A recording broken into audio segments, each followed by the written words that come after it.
أعلن افتتاح جلسة The مجلس الأمن 9353rd meeting of the Security Council is called to order. جدول الأعمال The المؤقت provisional لهذه agenda الجلسة for this meeting is كالآتي: تقارير الأمين reports العام of عن the Secretary السودان General on the وجنوب Sudan السودان. and South Sudan. أقر جدول The الأعمال agenda is adopted. وفقا للمادة In accordance 37 with Rule من النظام 39 of the الداخلي Council's المؤقت لمجلس Provisional الأمن، Rules of Procedure, أدعو ممثل I جنوب invite the السودان following إلى to المشاركة participate في in هذه this الجلسة. meeting. تقرر ذلك. I invite the representative of South Sudan. It is so وفقاً decided. للمادة 39 من النظام الداخلي In accordance with Rule المؤقت 39 of للمجلس، the Council's Provisional Rules of أدعو Procedure, مقدمي I الإحاطات invite التالية the أسماءهم following إلى المشاركة في briefers هذه to الجلسة: participate in this meeting: السيد نيكولاس Mr. هيثم Nicholas الممثل Haytham, الخاص للأمين Special العام Representative of the ورئيس Secretary بعثة الأمم General and Head المتحدة of the في United جنوب Nations السودان، Mission in South Sudan, اللواء تشارلز تاي Major General جتواي Charles الرئيس Tai المؤقت Gitwai, للجنة Interim المشتركة للرصد Chairperson of the والتقييم المعاد reconstituted Joint تشكيلها، Monitoring and Evaluation البروفيسور Commission, and ماركو Professor Marco إمبالياتسو Impaliazzo, رئيس جماعة President سانت of the إيجيديو. Community of Sant Egidio. تقرر ذلك. It is so decided.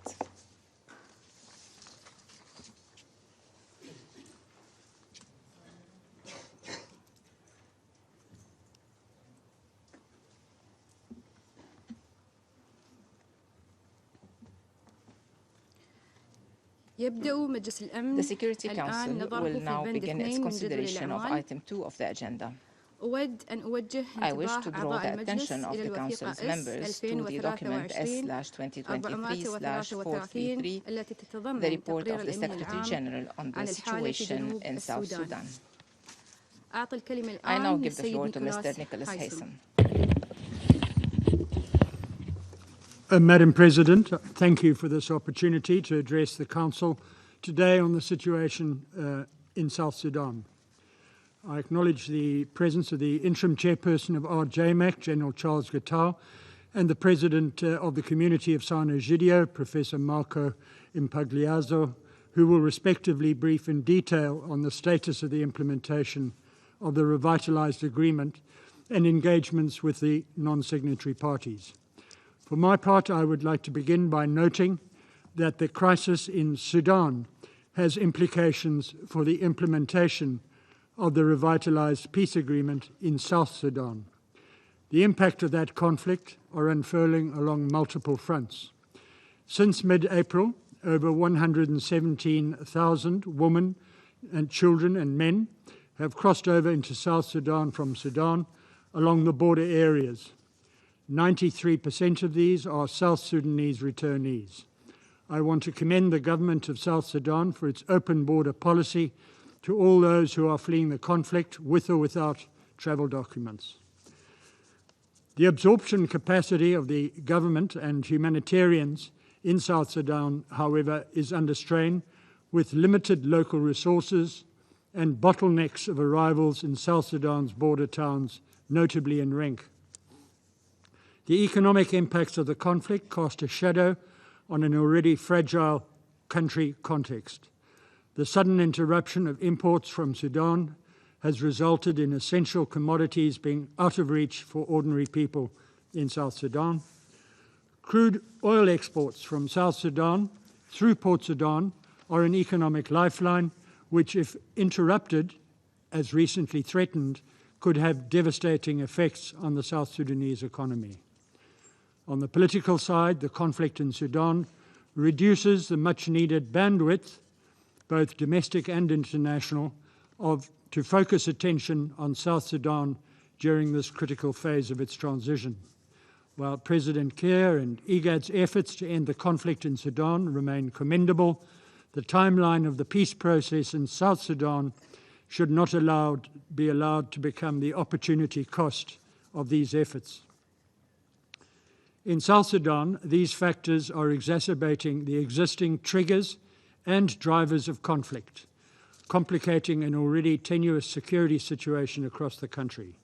For example, reports of northern migratory cattle herders refusing to return to Sudan are concerning.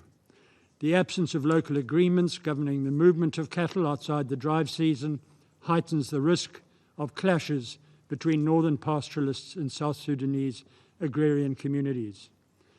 Furthermore, there is increased competition over scarce resources in areas of new displacements, resulting in an escalation of tensions amongst communities, often with a tribal overtone, in an environment marked by prevailing economic hardship, pre-existing communal tensions, and the presence of firearms.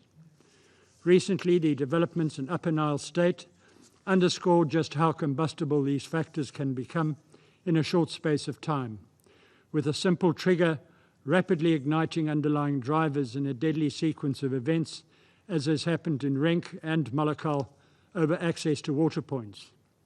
Concerningly, amongst these events, one of our UNPOL officers was held against his will by 30 IDPs for several hours. Especially on the 7th of June, a 14-year-old Shilluk resident of the Protection of Civilian Sites, the POC site, was stabbed to death, and Newer man was subsequently beaten to death, sparking deadly clashes between armed youth militias. UNMIS has verified that at least 14 IDPs were killed and 28 injured, including one woman. At the request of the state authorities, humanitarian partners have temporarily suspended the movement to Malakal of new arrivals from Sudan, currently in Renk, but continue to facilitate the voluntary movement of people to their chosen destination or other destinations across South Sudan. In the aftermath of this latest event, I visited Malakal to observe the dynamics on the ground myself. We are reviewing our integrated response with both uniformed and civilian response and the effectiveness of our coordination with South Sudan security services. As matters stand, approximately 6,000 to 7,000 Nuer have now left the POC site, with only the Shilluk community remaining in what is now a mono-ethnic site. Humanitarians are adapting their response plans to support both communities inside and outside the camp, and threats to the site have, far from receding, only increased. UNMIS's prevention plan includes the deployment of intensified patrols and over 600 peacekeepers on the ground. We'll be reinvigorating cordon and search operations to search and remove firearms from the camp, which is designated a weapons-free zone. We are supporting community leaders in their responsibility to de-escalate and take ownership of conflict resolution efforts. This is backed by engagements with national and local political leaders who set the overall tone for intercommunal tolerance and peaceful disarmament. We also appreciate the support that has been extended by the Governor of Upper Nile, the South Sudan People's Defence Forces, South Sudan National Police Service, and the National Security Service in restoring relative calm and preventing reinforcements by armed youth from Malakal town. Madam President, the flare-up of tensions in Malakal only adds to the much wider patchwork of intercommunal and subnational conflicts that the mission is grappling with. On the recent publication of the UNMIS Human Rights Quarterly Briefing, we expressed our alarm at the reappearance of extrajudicial killings in Warrap and Lake States and have engaged the government in these serious violations of human rights. We further urge the government to publicly release the findings of the ad hoc investigation committees which have been established by the President. Meanwhile, the renewed UNMIS mandate requires us to undertake additional protection of civilian tasks. These must be commensurate with capabilities and resources in a context where our protection mandate is operationalized on a mission-wide, cross-cutting responsibility using the full range of tools at our disposal. In that regard, our intention is to extend the force's footprint across the country while still retaining reserves for addressing intercommunal and subnational and pre-electoral contingencies. I note that we await the outcomes of the ongoing military and police capability study, which will respond to our question of whether we are fit for purpose. And despite our geographical constraints, I note that a recent independent perception survey shows there is still support and trust among South Sudanese in the stabilizing presence offered by UNMIS. Madam President, after 4 years of incessant rainfall, some parts of South Sudan are bracing for a drought. The extended dry season and late rains will impact the crops, fueling further insecurity and vulnerability. Criminal activity targeting food items is on the rise. In Bo, in one incident alone, 7 metric tons of food were stolen. In Yongle, WFP has had to pause the pre-positioning of food for the 3rd time this year. Attacks on humanitarian personnel and assets are unacceptable. Humanitarians must be able to safely deliver life-saving supplies to those in need. UNMISS continues to provide WFP convoys with force protection, and we are collaborating on further enhancing coordination and operations. With needs increasing and resources dwindling, humanitarian partners have made the difficult decision to divert resources from ongoing responses to address emerging critical needs, including of the newly arrived vulnerable returnees and refugees from Sudan. I commend the Emergency Relief Coordinator for allocating $8 million from emergency funds, and request donors in the broader international community for their support.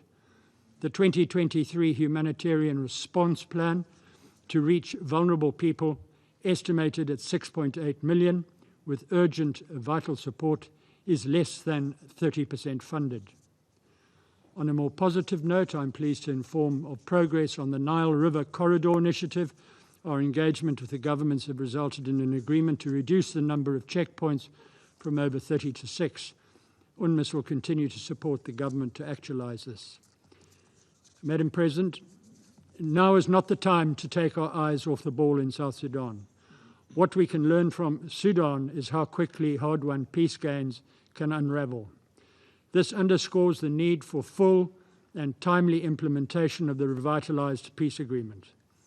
We are informed by the recent IGAD communique that the political impasse over the removal of the Minister of Defence and Veteran Affairs has apparently been resolved, but not acknowledged as such.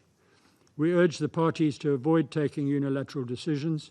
We also request redoubling of efforts in support of constitution-making and election preparations. In our estimation, the constitution-making process is 10 months behind schedule. Elections planning is 9 months behind. And several aspects of the transitional security arrangements remain hanging. As it stands today, South Sudan is not ready to roll out an electoral process. We've heard this directly from government members, political parties, and civil society, who all recognize that there's a new urgency to deal with these imperatives. However, we also believe that with a united effort amongst all parties and the appropriate political will, it may be possible for South Sudan to make up the gap. To that effect, I welcome the initiative of the government to form a joint task force with the UN, IGAD, and the AU to advance the constitution-making and electoral processes, which held its first meeting a few weeks ago.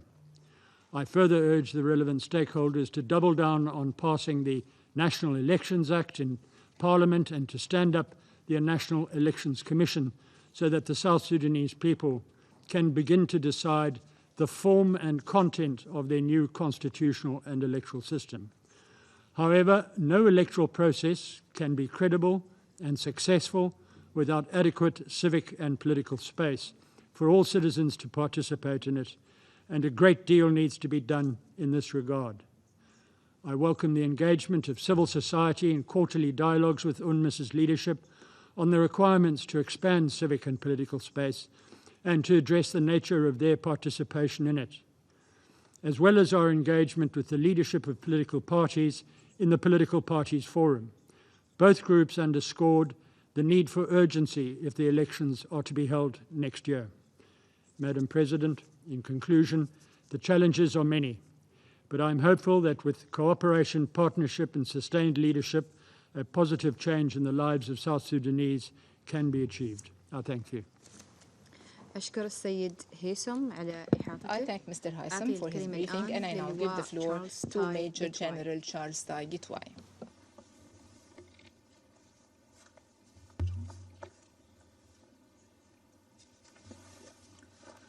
Madam President, at the outset, permit me to congratulate you and the United Arab Emirates for being elected member of the United Nations Security Council for the year 2022-2023 and assuming your second presidency for the Council in the month of June 2023. I would like to thank you for inviting the Constituent Joint Monitoring and Evaluation Commission, RJMEC, to address this esteemed Council. RJMEC is the official oversight body responsible for overseeing, monitoring, and evaluating the status of the implementation of the 2018 Revitalized Agreement on the resolution of the conflict in the Republic of South Sudan, RACRIS, and are mandated to submit reports and brief this Council, amongst others, on a quarterly basis. Over the last 5 years of the implementation of the agreement, South Sudan has enjoyed its longest period of relative peace and stability since its independence in 2011.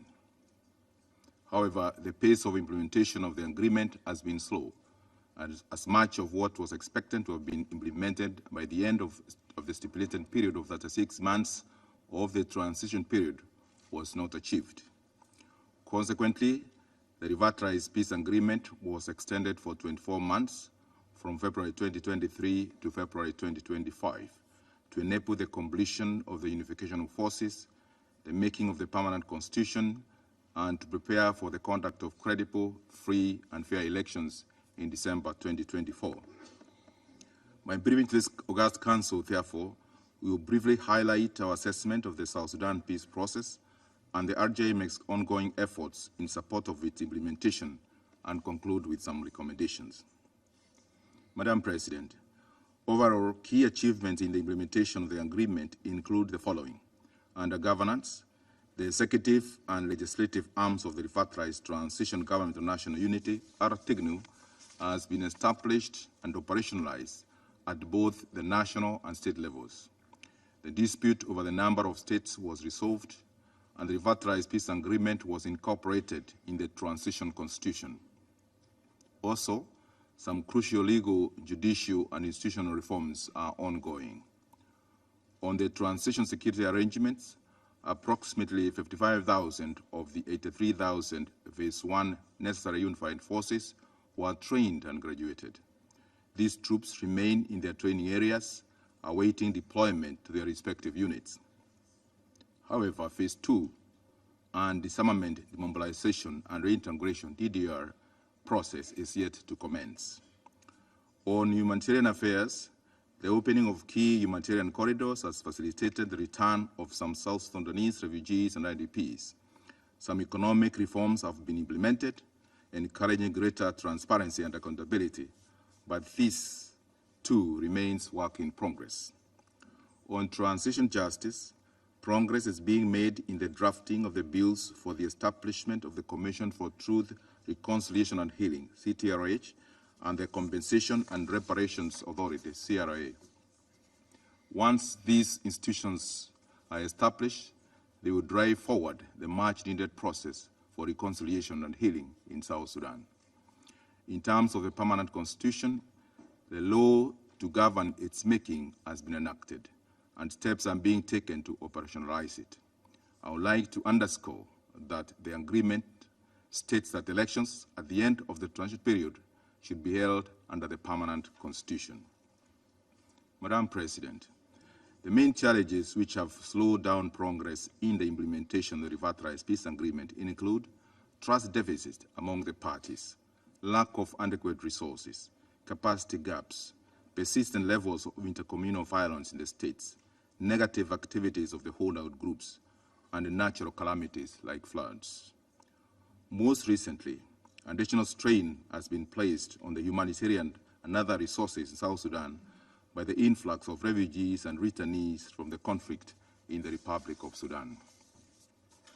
Madam President, elections are due in December 2024, which is around 18 months from now.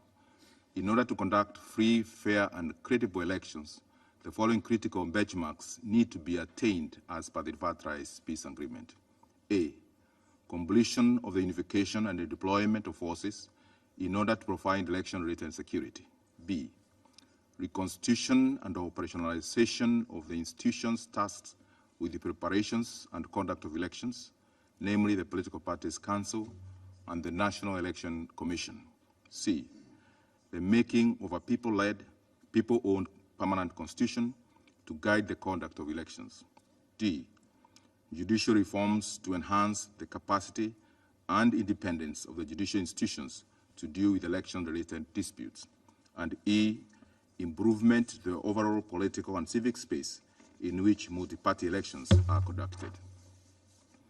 At this critical juncture of the extended period of the Rights Agreement, the Articling requires more support from this Council and the international community for it to be able to complete the implementation of the critical pending tasks of the agreement. Without predictable and adequate funding, our assessment is that South Sudan will continue to struggle to adhere to the implementation schedule of the Articles. In RJMX's view, the international community can support the South Sudanese efforts, especially by directly funding the constitution-making process, disarmament, demobilization, and reintegration, DDR, as well as the preparation and conduct of elections. Madam President, with regard to RJMX's efforts in support of the implementation of the Revitalized Peace Agreement, RJMX continues to monitor and evaluate and oversee the mandate and tasks of the Articling, including the adherence by the parties to the agreed timelines and implementation schedule in accordance with Chapter 7 of the Revitalized Peace Agreement.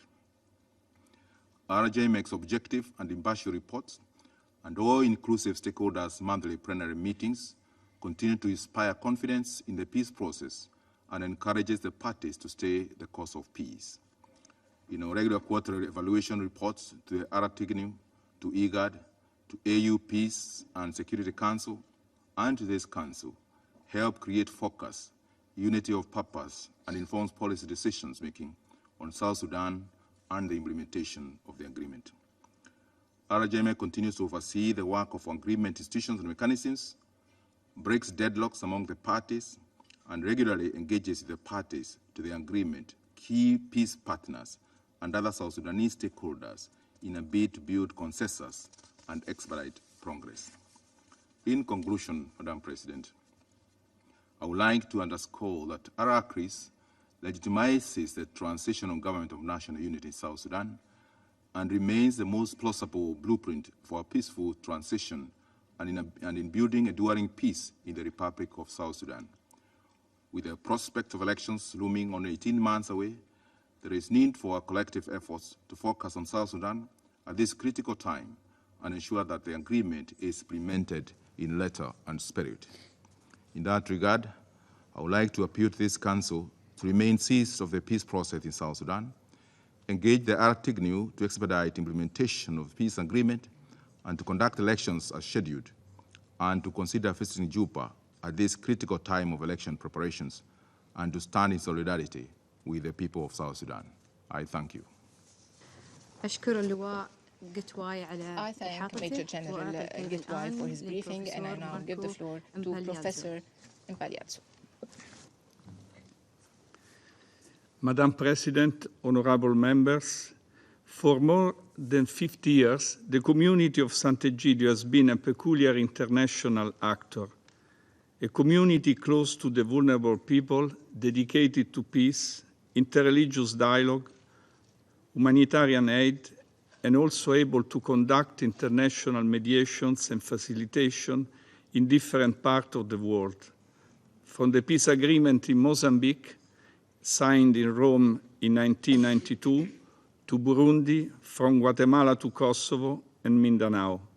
Indeed, we believe that war is the mother of all poverty. Today, I am addressing you about the crisis in South Sudan. I want, first of all, to thank the United Arab Emirates Presidency for inviting us to testify about our work before this Council. Sant'Egidio has been following with care and concern the situation in South Sudan since the 90s, well before its independence. Several times, Dr. John Garang, the founding father of that country, visited our headquarters in Rome to seek avenues for dialogue, in the midst of a struggle for independence. Our initiative, called the Rome Initiative, was born in the aftermath of the signing of the Revitalized Agreement in the complicated phase of creating the Government of National Unity. Several political and military entities had rejected that agreement, and it was necessary to retrieve them. Pope Francis personally intervened since the memorable spiritual retreat in Vatican. Thus was created the precondition for convening the non-signatories to the revitalized agreement in Rome, with a full mandate from President Salva Kiir to negotiate with them. The Rome Initiative led to mutual recognition between the government and non-signatory opposition and created a negotiating framework for political engagement. Despite forced interruptions due to the COVID-19 pandemic, this dialogue has reduced the level of violence in the country and created new hope for peace.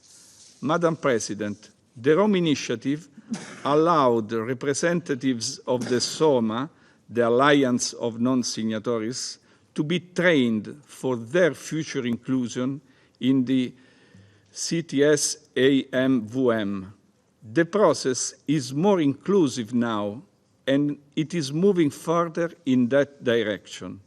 The Rome Initiative represents a political dialogue complementary to and in harmony with international institutions. Sant'Egidio is committed to continue on this path with the intention of creating favorable ground for eradicating violence.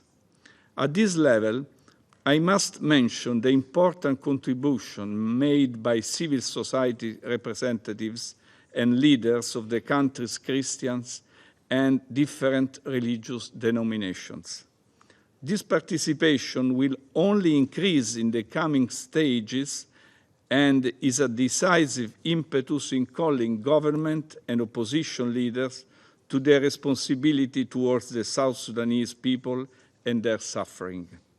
Finally, I would like to thank those who have supported and are supporting this effort with active participation and constant exchange of information and guidance. The United Nations mission in South Sudan, through its representative Nicholas Haysom, the countries of the region, IGAD for its efforts in obtaining the revitalized agreement, as well as the institutions board for its implementation, and in particular the RJMEC, the CTS-AMVM, and finally the Troika, United States, United Kingdom and Norway, the Swiss Confederation, Canada, Italy, Japan, and international organizations such as WFP and ICRC. Thank you for your attention. أشكر البروفيسور إمبلياتزو على إحاطته، وأعطي الكلمة الآن لأعضاء المجلس الراغبين في الإدلاء ببيانات. أعطي الكلمة الآن لممثل الولايات المتحدة. I'll begin by giving the floor to the United States. Thank you, Madam President. Thank you, Special Representative Haysom, Ambassador Gitwai, and Dr. Impagliazzo for your comprehensive briefings today. The United States is alarmed by the June 8 reports of deadly intercommunal violence in the Malakal protection of civilian site. We condemn the reported attacks and offer our deep condolences to the families affected by the violence.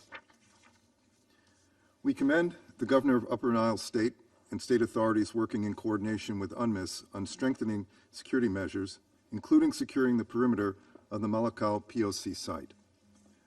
While we also commend UNMISS for its rapid deployment of peacekeepers to quell the violence, we are concerned that the mission had not adopted measures to address potential violence in advance, despite early signals of tensions between the two communities. We look forward to the results of the independent assessment by October 15 on UNMISS implementation of its protection of its civilians mandate and where we need to help the mission address gaps. We are gravely concerned for the welfare of civilians and internally displaced residents who remain in a vulnerable and life-threatening situation in and around the Malakal camp. We are also alarmed by reports of armed groups moving towards the POC site, as well as rumors concerning the presence of small arms inside the camp. We urge UNMISS, in close coordination with state authorities, but unilaterally, if it must, consistent with its mandate, to restore calm and security and ensure protection of civilians and IDPs inside and outside the camp, especially vulnerable populations. We further urge South Sudanese transitional authorities to prevent such movement by armed groups towards the POC site. The influx of civilians from continued fighting in Sudan has further deteriorated South Sudan's already declining humanitarian situation and caused greater strain on the POC site. Over 100,000 individuals have crossed the border from Sudan into South Sudan, with the expectation that 180,000 more will cross over the next 3 months, according to UNHCR's and IOM's emergency response plan. Coupled with a cost of living crisis, consecutive years of flash floods that have damaged viable land for cultivation and livelihoods, as well as a continued outbreak of waterborne and other diseases in several states, this crisis has placed a further strain on social cohesion. Immediate implementation of the transitional government's commitments is the best way to ensure the effects of the Sudan crisis can be mitigated in South Sudan. Despite the challenges this country faces, South Sudanese officials need to make progress on implementing the roadmap and political transition. We again stress that the only way for the transitional government of South Sudan to achieve a successful transition to a permanent government is to create and maintain a stable environment where civilians are protected. South Sudan's transitional leaders must deliver the results they committed to in the peace agreement and address immediate issues such as the ongoing violence in Upper Nile State and the dire humanitarian situation. The United States remains committed to the cause of peace and to the people of South Sudan. Thank you, Madam President. أشكر ممثل الولايات المتحدة على بيانه وأعطي الكلمة الآن إلى ممثل مالطا. Thank you, President. And I also thank Special Representative Haysom, Major General Tai Gitwai, and Professor Mpagliazzo for their briefings today. Malta fully supports efforts towards a peaceful and stable transitional process in South Sudan, with the revitalized agreement and its accompanying roadmap at the center. We reiterate our call for the timely implementation of all pending tasks and for the transitional period to be completed without further delay. We welcome the recent graduation of troops for the necessary unified forces. At the same time, we also underline the need that they are sufficiently trained and deployed to regions in the country that face increasing outbreaks of violence. We are concerned about the implications from the ongoing political impasse, and we encourage parties to continue honoring their commitments as envisaged in the revitalized agreement. While we support the agreement's verification bodies, including RJMEC, we reiterate our call for constructive engagement. It is only through an inclusive civic space that the electoral and constitutional processes can be achieved by the end of 2024. We highlight the importance of a National Elections Act to be passed, followed by the reconstitution of the Political Parties Council and the National Elections Commission, all necessary conditions for the conduct of free, fair, and credible elections. Furthermore, Malta supports calls for the reinforcement of the 35% quota for women as prescribed by the peace agreement and urges their full, equal, and meaningful participation in all processes, including the Constitution's drafting. Today, we are pleased to hear voices from civil society and other associations, such as the Community of Sant'Egidio, which can spearhead a sustained and lasting peace. We welcome the efforts being made by the authorities of South Sudan in hosting over 100,000 people that seek refuge from the conflict in Sudan. We also commend the role that President Salva Kiir has displayed within IGAD mission towards mediating a ceasefire in Sudan. Malta is deeply concerned with the recruitment and radicalization of youth, with children often being the first victims of conflict and grave violations are still being registered. We support child protection measures and welcome, in this context, child protection training conducted by UNMISS. We also underline the role that youth have to play in shaping a lasting peace. As vulnerability to violence is present in Upper Nile and Jonglei states, we deplore violent scenes at Malakal POC site in the Upper Nile state on 28 May. We call for calm and underline the role of local leaders in encouraging their communities to refrain from violence. Malta condemns all acts of sexual and gender-based violence. We support the deployment of UN police officers in high-risk areas and the work of UNMISS by conducting capacity-building activities, underlining the need for accountability and the protection and rehabilitation of survivors. With 76% of South Sudan's population in need of humanitarian assistance, climate shocks and floodings continue to precipitate instability. We are supportive of life-saving and needs-based humanitarian assistance, including through key EU-funded projects amounting to €81 million this year alone. Malta strongly condemns all attacks against humanitarian personnel and convoys, and reiterates that perpetrators must be held accountable. We commend the use of patrols by UNMISS to ensure the protection and safety of humanitarian workers. President, to conclude, Malta reiterates its support to Special Representative Haysom and UNMISS with a reinforced mandate since last March's renewal, but with the same determination that has driven its work. As UNMISS continues to assist the government's primary responsibility to protect civilians, we urge for all parties to cease all violence and to solidify a transition that places the destinies of the people of South Sudan at the front and center. I thank you. أشكر ممثل مالطا على بيانه وأعطي الكلمة الآن إلى ممثل موزمبيق. Malta, and I give the floor to Mozambique. Madame la Présidente, Madam President, j'ai l'honneur de faire I cette have the honor of making déclaration the statement on au nom behalf des A3, of the A3 countries, à savoir namely Gabon, Gabon, Ghana, Ghana, et mon propre pays, and my own country, le Mozambique. Mozambique. Les A3 The remercient A3 would like le to thank représentant spécial du the secrétaire Special général Representative of the Secretary et chef General de la mission des and Nations head Unies au of the Soudan United du Nations Sud, mission in the South Monsieur Sudan, Nicolas Mr. Haysom, Nicholas Haysom, pour son for exposé his briefing, très éclairant. which was very edifying.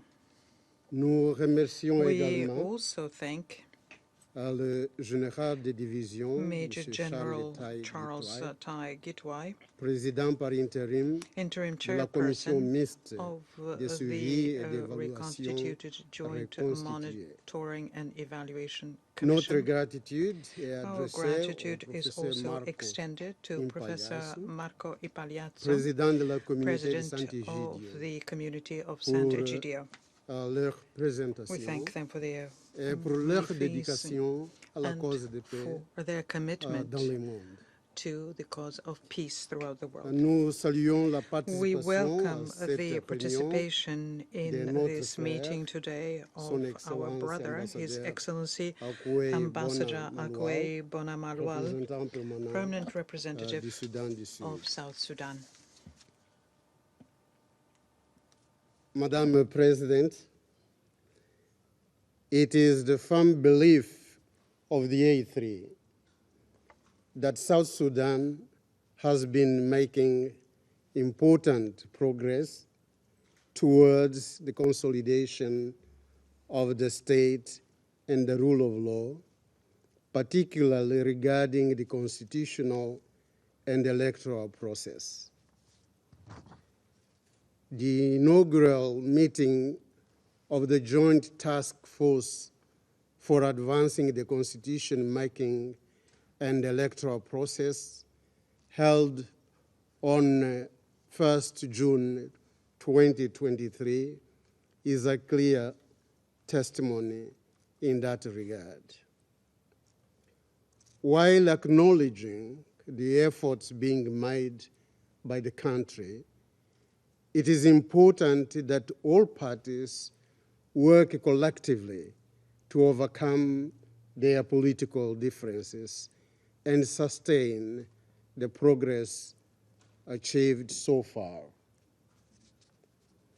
DA3 welcomes the engagement of the members of the quartet comprising UNIMES, the African Union Mission in South Sudan, the IGAD Special Envoy, and the reconstituted Joint Monitoring and Evaluation Commission in supporting the efforts of the South Sudan stakeholders, particularly in addressing the current political deadlock.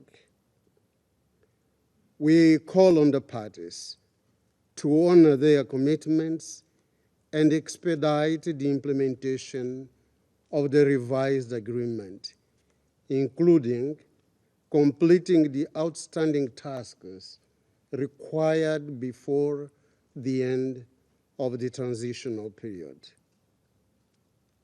DA3 strongly believes that a firm commitment of all parties will pave the way for the consolidation of political stability towards lasting peace and sustainable development that the South Sudanese people are eager for.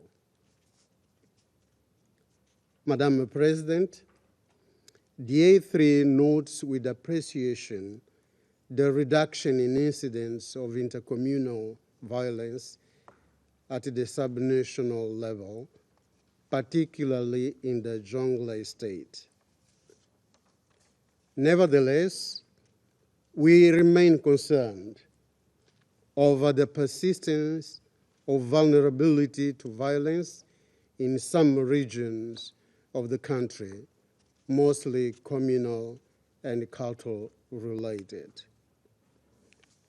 This vulnerability is further exacerbated by climate shocks that continue to have a negative impact on the security situation of some communities, causing severe disruptions of livelihoods, protracted displacement, and human insecurity, especially with the convergence of cattle herders in the same areas.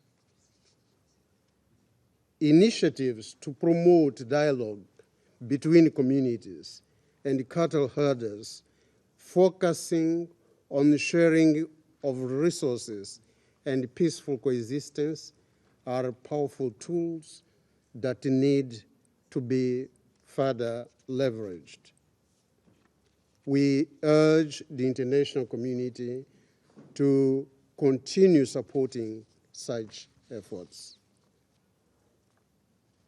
DA3 encourages UNMISS to continue taking measures to protect civilians, mitigate violence, and support peace dialogues within the scope of its mandate, engaging local and traditional leaders to de-escalate tensions and facilitate conflict resolution. We further encourage UNMISS to expand its technical assistance and support to accountability mechanisms and strengthen the criminal justice chain, aligning accountability support with the dialogue and the reconciliation processes across South Sudan. DA3 reiterates their call on the need to reinforce capacity building actions to relevant South Sudanese authorities, particularly in logistical, financial, and judicial matters for enhanced protection of civilian response. We take this opportunity to reiterate that attacks on civilians are unacceptable. We condemn in the strongest terms these heinous acts. The spillover effects of the current military confrontations in the Sudan remain a matter of great concern. The influx of South Sudanese returnees, Sudanese refugees, and third country nationals, combined with the reduction in the flow of goods and fuel from Sudan, places further pressure on vulnerable communities and exacerbates the already dire humanitarian situation. Due to efforts of the government and humanitarian workers, the people in South Sudan have been receiving humanitarian assistance despite the occurrence of attacks targeting humanitarian convoys, and we commend all such efforts. The A3 therefore strongly condemns attacks on humanitarian workers and calls on all parties to respect international humanitarian law and give unhindered access to humanitarian organizations. Gabon, Ghana, and Mozambique encourage UNMISS to continue its efforts in supporting South Sudanese authorities to create conditions to facilitate humanitarian assistance to the people in need.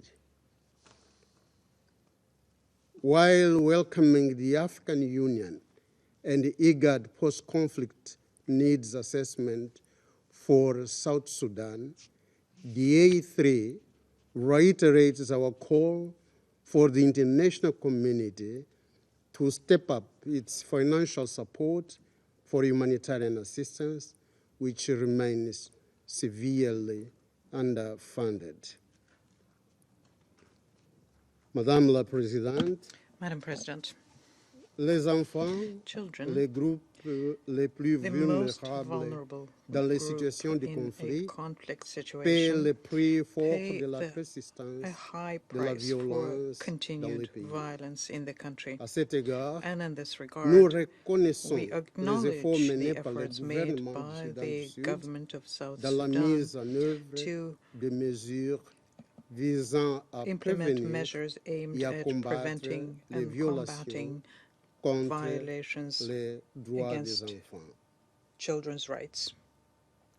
Compte tenu de la complexité des Given défis auxquels est complex confronté le nature Soudan du of Sud the challenges et that de la South Sudan dynamique is facing, régionale and actuelle, also taking nous account the current encourageons regional une trends, collaboration we étroite encourage entre close la MINUS, cooperation l'IGAD between UNMISS, et IGAD, l'Union africaine, and the African Union, ainsi que les autres as missions well et as agences with other onusiennes UN missions and afin agencies, d'affronter so ensemble as ces défis together tackle dans une these challenges approche within a holistique. comprehensive, holistic approach. En conclusion, In conclusion, Madame la Présidente, Madam President, le Gabon, Gabon, le Ghana et le Ghana, Mozambique and Mozambique expriment would leur like to profonde express their gratitude deep aux pays gratitude to the contributeurs de troupes et de police and police pour leur contributing engagement countries. We thank et them leur for their sacrifice commitment and the au good Soudan du sacrifices Sud. they have made Nous for South félicitons Sudan.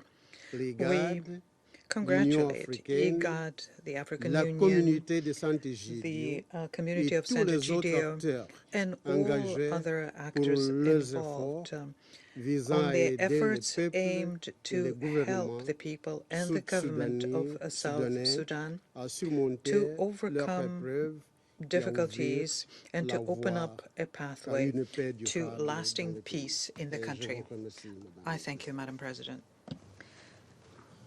أشكر ممثل موزمبيق على I بيانه thank the وأعطي الكلمة representative الآن of إلى ممثل Mozambique for الصين. their statement, and I give the floor to China. Madam President, 我感谢 I 尼古拉 thank 海索姆特别代 Special 表 Representative Nicholas 查尔 Haysom 斯 Major General Chairman Charles Tai Jitua and Professor Marco Impagliazzo for their briefings. I welcome the permanent representative of South Sudan to today's meeting. Recently, South Sudan has continued to promote the implementation of the revitalized agreement, steadily advanced the constitution-making and electoral processes, reached an agreement on the sharing ratio of unified forces, and taken substantive steps in the legislative work in such areas as national security, fiscal administration, and finance. The progress deserves our recognition. China encourages all parties to continue to work with a greater sense of urgency, act in line with the revitalized agreement and the extended roadmap, accelerate the work in key areas, and create favorable conditions for the political transition. Facing the tensions and difficulties, differences in the implementation of the agreement, all parties should prioritize the country's long-term development and the interests of the people, find solutions through dialogue and consultation, so as to maintain the overall stability and unity. South Sudan is the youngest country in the world. The international community should be more patient as needed with the country's political process, and in particular, respect South Sudan's sovereignty and ownership, and avoid external pressure and interference that could aggravate tensions. China supports regional organizations in playing their important roles. We welcome the UN, the AU, IGAD, at the request of the South Sudanese government, establishing a joint task force. We look forward to close communication between the task force and South Sudan to advance key processes such as constitution making and general elections. Madam President, the reporting period witnessed reduced intercommunal violence in South Sudan. The efforts of the government of South Sudan should be recognized. That said, the Upper Nile and Jonglei states and other places, the security situation remains fragile, where attacks on IDP camps and humanitarian vehicles have occurred from time to time. China encourages the South Sudanese government to strengthen conflict prevention and promote national reconciliation. At the same time, enhancing the security capacity of the government is key to improving the security situation. South Sudan has repeatedly stressed that the Council's arms embargo imposed on it has had a serious negative impact on the maintenance of national security. Regional countries have also repeatedly called for the lifting of unjustified sanctions against South Sudan. The Security Council should listen carefully to the voices of South Sudan and the international community and lift the relevant sanctions without delay. Madam President, economy and people's livelihoods are important factors affecting South Sudan's peace and stability. Recently, South Sudan has been experiencing a dire economic situation with drastic devaluation of its currency, high inflation, and a severe food shortage. As of now, 4 million people are displaced and 9 million in need of humanitarian assistance. The conflict in the Sudan has also exacerbated the humanitarian crisis in South Sudan. The international community, especially developed countries, should help the people of South Sudan address their daily difficulties and increase humanitarian and development support with no political strings attached. The IMF and other international financial institutions should continue to increase their financial support to South Sudan. China has always attached great importance to the difficulties faced by South Sudan and actively provided assistance within its capacity. Recently, China has provided emergency food aid, including rice to South Sudan, benefiting 10 states and 3 administrative areas in South Sudan, and supporting returnees and refugees affected by the conflict in the Sudan. Chinese peacekeepers have repaired 2 bridges and 40 kilometers of roads in western Bahr el-Zahor state, providing interconnectivity to 30,000 local residents. China stands ready to continue to work with the international community and provide constructive support for the peace and development in South Sudan. Thank you, Madam President. أشكر ممثل الصين على بيانه وأعطي الكلمة الآن إلى ممثل الإكوادور. Señora Presidente, Madam President, agradezco al señor Nicholas I thank Haysom, Mr. Nicholas al Haysom, general Charles Taí Major General Gitwai Charles Tai y al Gitwai, profesor Marco and Impaliazzo Professor Marco por Impaliazzo sus intervenciones. for their briefings. Reconozco la presencia I del acknowledge representante the presence of permanente the permanent de la representative misión de of Sudán del Sur the mission of en South esta Sudan reunión. at this meeting.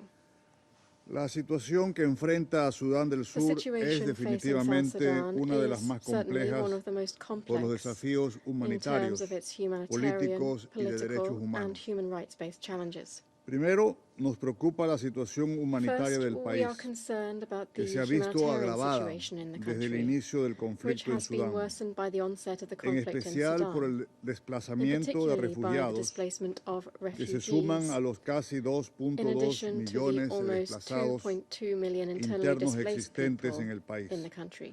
Esto merma los recursos This is disponibles, depleting crea available tensiones resources, y provoca una grave heightening crisis tensions, humanitaria en las zonas and cercanas triggering a a Sudán. serious humanitarian crisis in Condenamos Sudan's los surrounding ataques areas. contra los convoyes We condemn the humanitarios. attacks on Es humanitarian convoys. necesario reforzar la protección It's vital to a fin de que reinforce pueda the realizarse un necessary trabajo protection to para enable brindar humanitarian asistencia workers to carry a los out más their work, vulnerables, to provide así assistance como to those exigir el most libre in need, acceso de la and ayuda to humanitaria demand en unhindered access concordancia for con el derecho humanitarian aid internacional in accordance humanitario. with international humanitarian law. En segundo lugar, Second, en los aspectos políticos, in terms of nos political preocupa aspects, la lenta we are implementación concerned del that the acuerdo sluggish implementation revitalizado of the y los revitalized retrasos en el agreement cumplimiento de las and metas delays acordadas in meeting the en targets agosto agreed 2022. in August 2022. Se requiere que el proceso de paz The y peace su process aplicación and cuenten its con el implementation compromiso de todas las partes require the para commitment alcanzar of all finalmente parties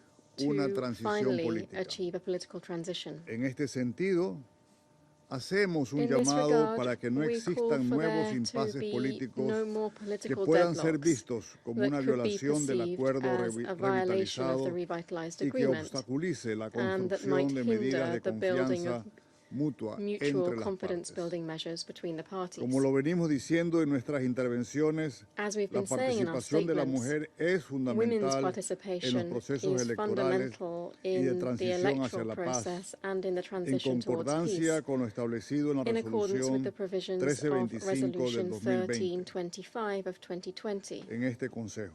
of this En este Council. sentido, alentamos al In this gobierno a context, we intensificar encourage the esfuerzos government to step para up its alcanzar la efforts cuota mínima to del reach the minimum 35% de quota of mujeres en las 35% instituciones of women transitorias in y en los transitional órganos institutions ejecutivos, and in así como executive bodies. destacamos la función que We further realiza highlight UMIS the en role la of capacitación de UNMIS mujeres in hacia ese training objetivo. women towards this goal. Asimismo, mi delegación considera In que es addition, necesario my preservar el delegation espacio considers cívico, that it is necessary donde to prime el preserve diálogo civic sin cabida space a where restricciones a la libertad de dialogue opinión, prevails, a allowing la no libertad de room for expresión, restrictions on y por el freedom of contrario se opinion and abran más vías expression. que On permitan the contrary, ejercer it's el important to trabajo a open more periodistas, avenues for defensores de los journalists, derechos human humanos, rights defenders, personal humanitario humanitarian workers, y corresponsables de los and medios de members of the comunicación. media to do their work. Señora Presidenta, Madam sobre la President, situación de derechos turning humanos, to the human rights situation. sobre este punto consideramos preocupantes We are los datos que concerned se here reflejan at en el the informe del information secretario set out in general the Secretary General's respecto a los report actos de violencia pertaining que se han to acts incrementado of en un violence, which 36%, have increased by de los cuales un 36%, gran número son mujeres y many niños, of which targeting incluidos women and aquellos de children. violencia Such sexual. acts include acts of sexual Condenamos violence. las 39 violaciones graves We condemn the verificadas por el 39 equipo de grave monitoreo violations de las verified Naciones by the Unidas, UN que monitoring team. incluye asesinatos, These include mutilaciones, killings, el maimings, reclutamiento y la the utilización de recruitment niños en and use conflicto, of children in el conflict, secuestro as y well la as violación. abduction and rape. Ecuador, como signatario de los principios y compromisos de Ecuador, as a París, de signatory los to the principios Paris de Vancouver Principles and y commitments, como vicepresidente del and Grupo the de Vancouver Trabajo sobre Principles, Niños and as vice y chair of the Conflicto Working Armado, Group on se Children and Armed encuentra Conflict, profundamente is comprometido deeply en la committed to implementación de soluciones implementing duraderas lasting hacia la solutions prevención de to acciones prevent child de recruitment reclutamiento de niños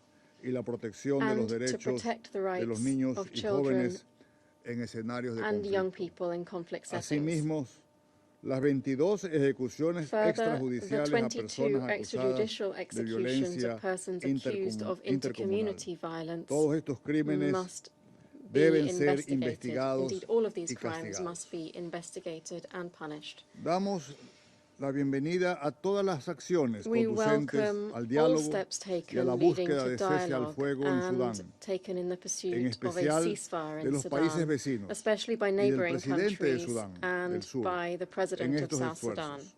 Alentamos al gobierno del Sudán del Sur a que continúe los esfuerzos para cristalizar la consolidación de la paz de mano de la PBC para catalizar el apoyo internacional y alcanzar la paz sostenible. Finalmente, señora Presidenta, extendemos nuestra felicitación a la UNMIS por el trabajo realizado en un contexto interno complejo, con crecientes demandas humanitarias.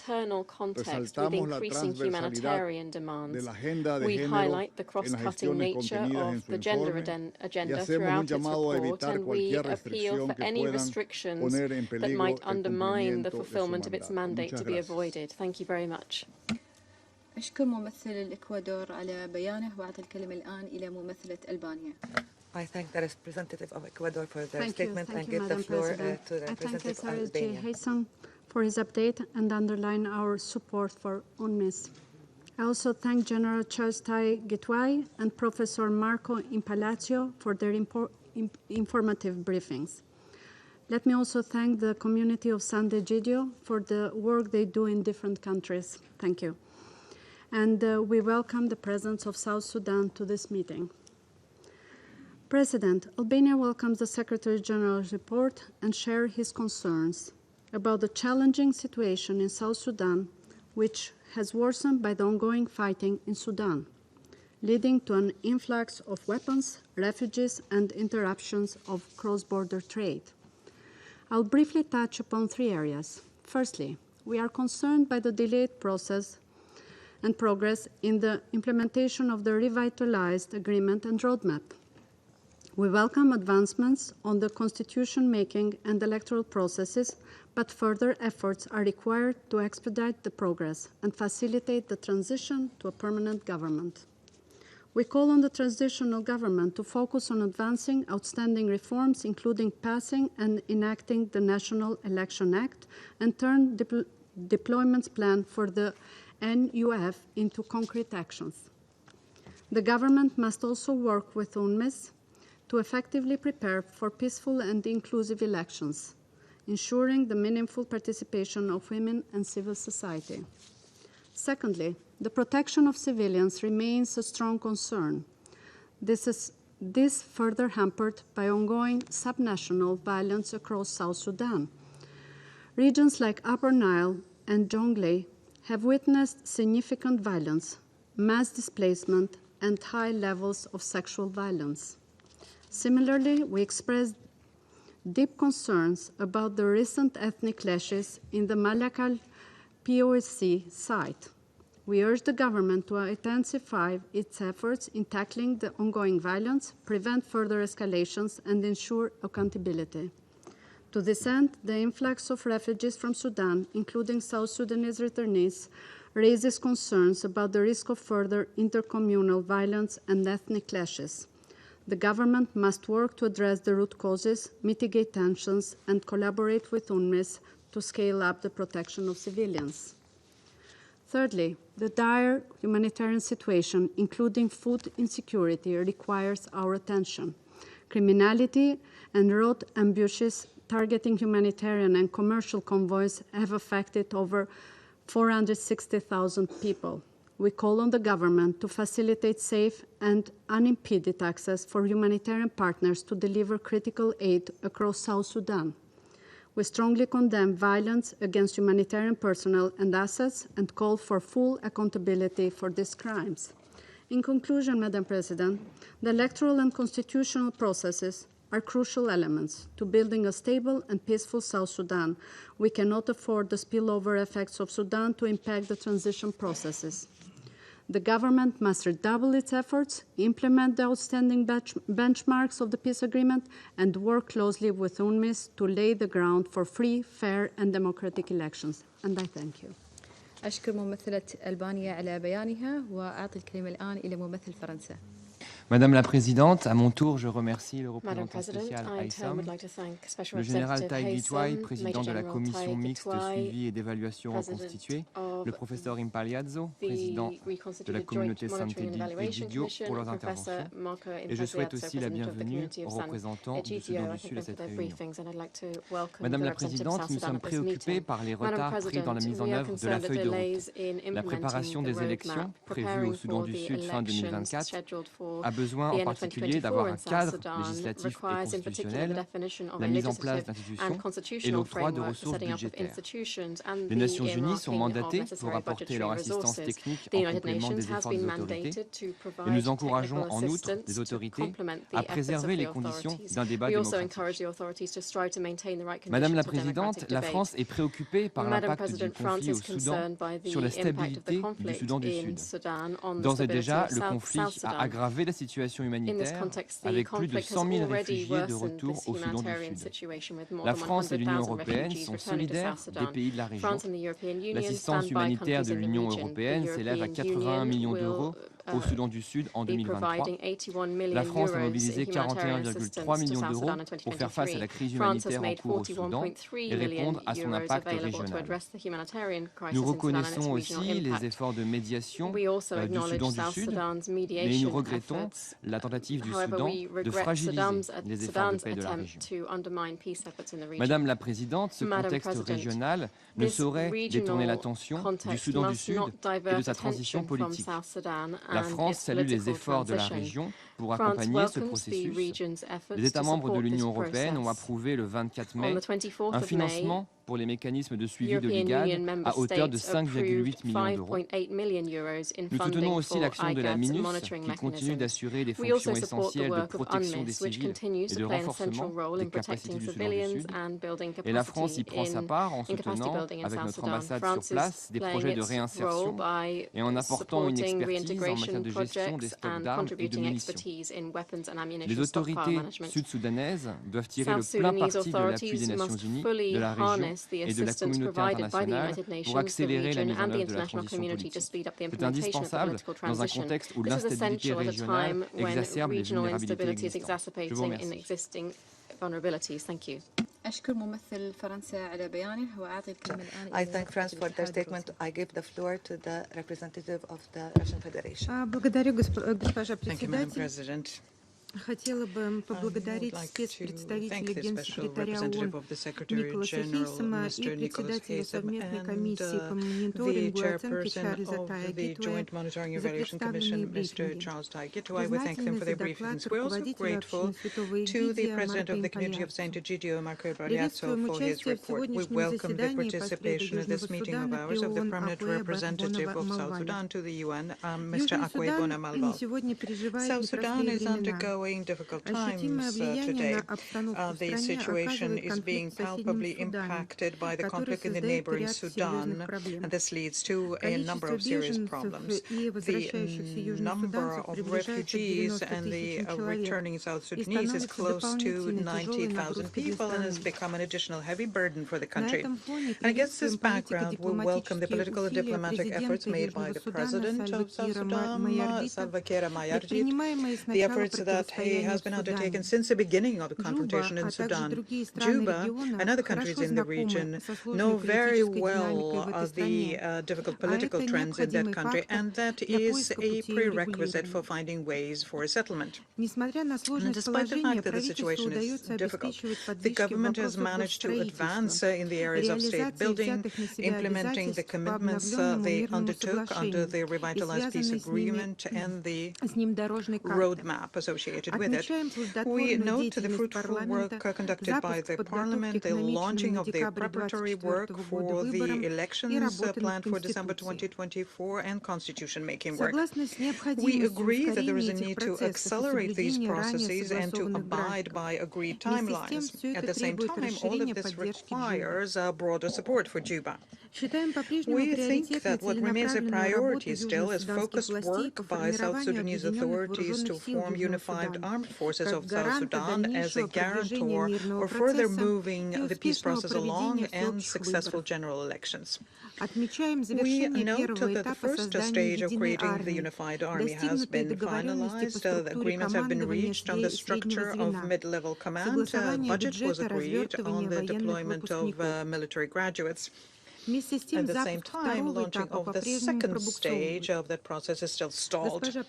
Madam President, we are concerned by the news about continued outbreaks of violence in a number of outlying regions of South Sudan, local clashes and intercommunal armed conflicts. They provoke fresh flows of refugees and displaced civilians. We are also concerned by the clashes between the various opposition groups.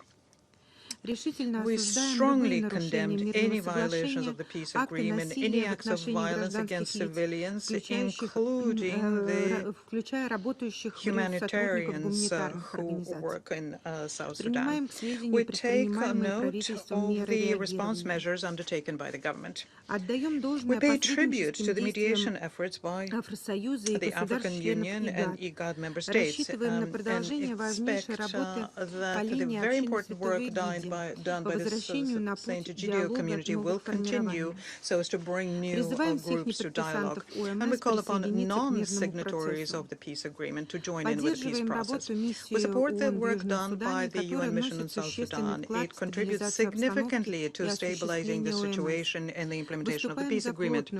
We advocate close coordination of efforts between UNMISS and local authorities so as to successfully settle intercommunal conflicts. We call on the mission to pay greater attention to stabilizing the situation and assistance of South Sudanese authorities as they implement their commitments on transition.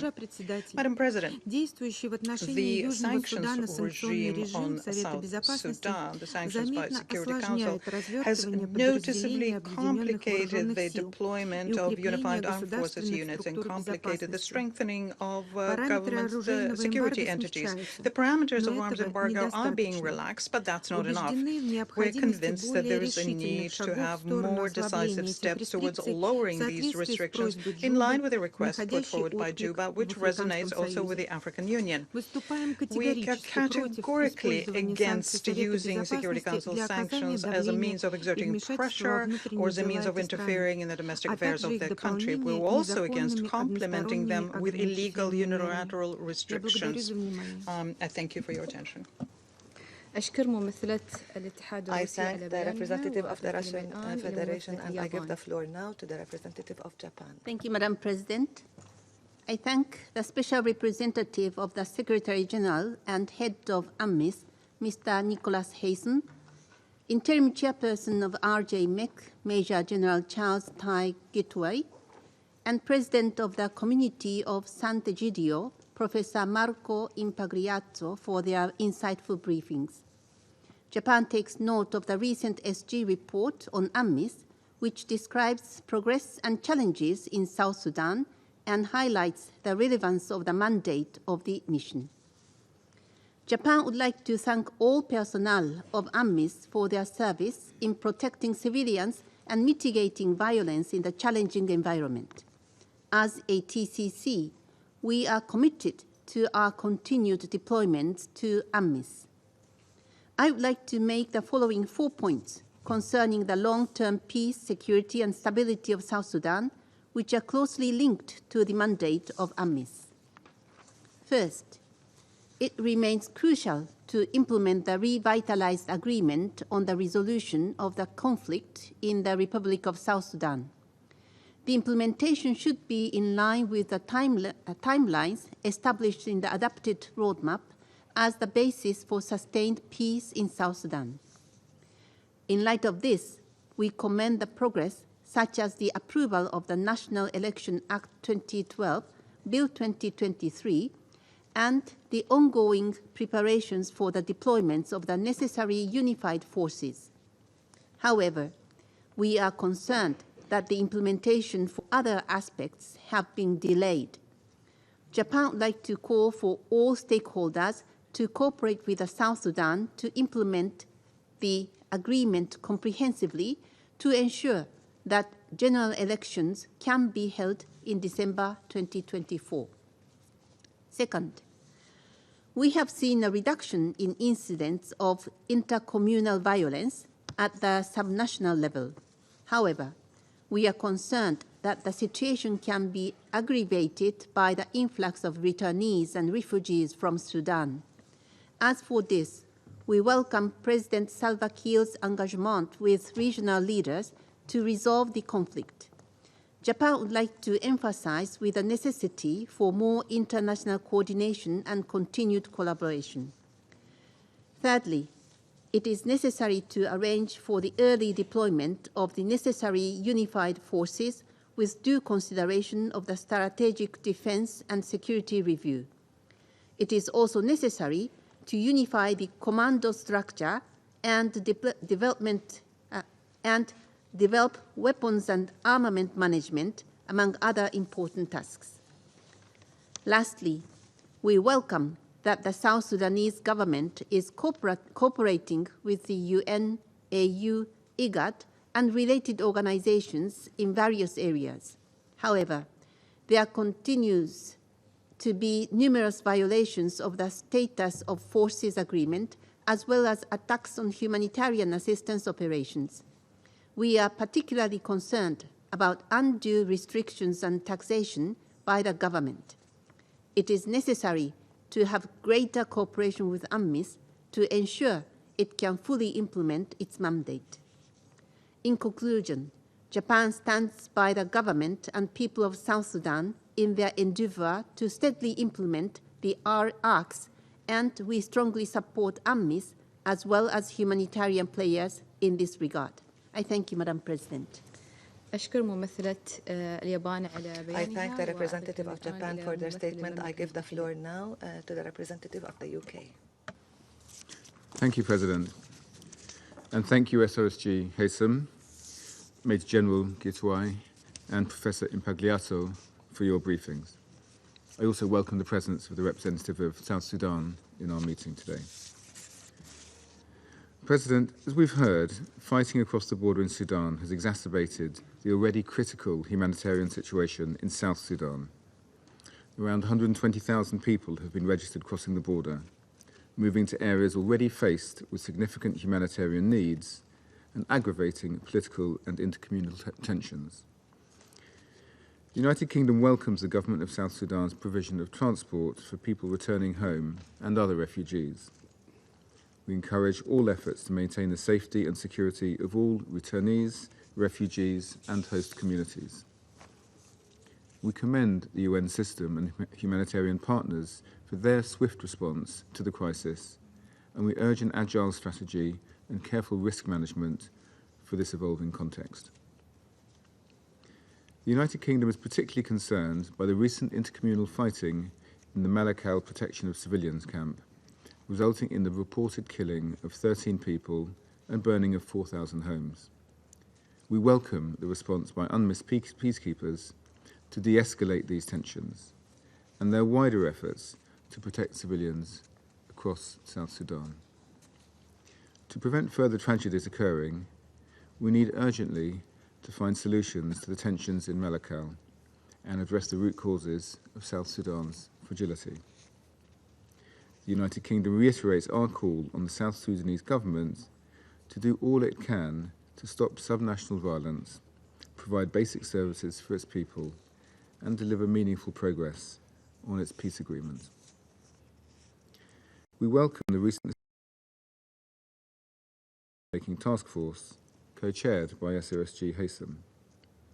However, electoral and constitution-making processes are now over 9 months behind schedule, as we heard, with the National Elections Act and National Constitutional Review Commission still awaiting reconstitution.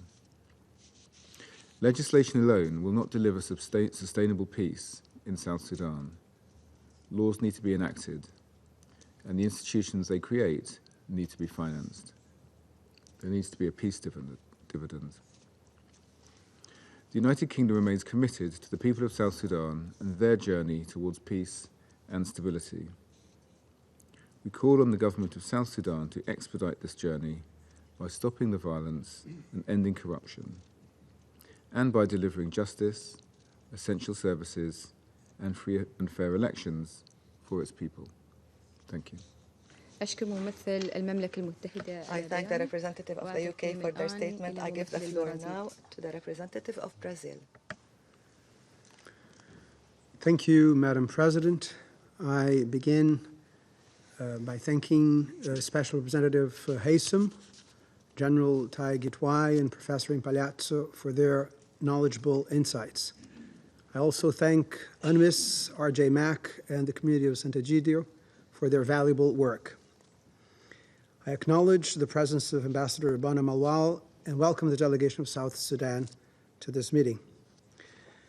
Madam President, as other Council members, Brazil remains concerned about the effects in South Sudan of the ongoing hostilities in Sudan. We regret that heavy fighting north of the border has led thousands of people to leave their homes, split families, and flee Sudan, many of whom to South Sudan.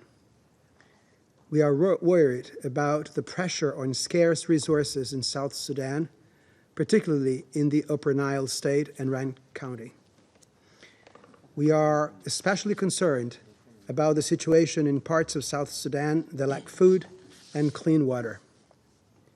We worry that the kind of fighting over resources that we saw in Malakal could spread and even raise ethnic tensions elsewhere. In this context, Brazil fully supports the tireless work that UNMISS, UNHCR, and OCHA have done in South Sudan since the outbreak of conflict in Sudan. We deem it crucial for the international community to provide the additional funds that the Secretary General, UNHCR, and OCHA have requested in recent appeals. Additional and flexible funding for food security and humanitarian assistance in South Sudan is pivotal for preventing conflict. We deplore the attacks that have killed humanitarian agents in the line of duty and express our condolences to their families and loved ones. We call on South Sudan to redouble its efforts to provide safety for those essential workers and make sure that perpetrators are brought to justice. Madam President, persistent violence in Abyei, Upper Nile, Jonglei, and elsewhere makes it clear that the current peacekeeping efforts would benefit from additional peace-building initiatives. We have already expressed our appreciation for the growing involvement of South Sudan with the PBC. Nevertheless, South Sudan and the international community can do more to support additional efforts in peace-building.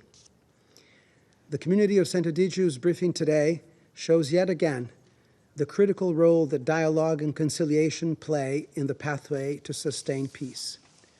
We believe that conflict resolution tools inherent to peace building are valuable to South Sudanese civilians, especially women, girls, and boys who live outside and far away from Juba. Widespread teaching, learning, and the use of these instruments would lead to virtuous cycles that sustain peace and prevent new waves of violence. Thank you. أشكر ممثل البرازيل على I thank the representative of Brazil for their statement. I give the floor now to the representative of Switzerland. Madam President, je voudrais commencer par remercier le représentant spécial Haysom et le président intérimaire de la commission mixte de suivi et d'évaluation reconstituée, le général de division Gitway, pour leurs exposés.